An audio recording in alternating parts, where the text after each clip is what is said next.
The third poem of this book, Raindrops, is The Little Bird. How I'll read it? The Little Bird. Once I saw a little bird coming hop, hop, hop. So I cried out, little bird, will you stop, stop, stop? I'm repeating again.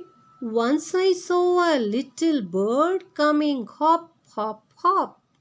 So I cried out, little bird, will you stop, stop, stop? Next is, I was going to the window.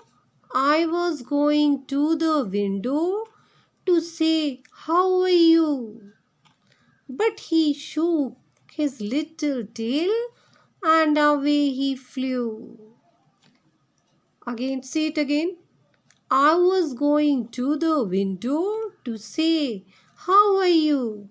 But he shook his little tail and away he flew. See again. Once I saw a little bird coming hop, hop, hop.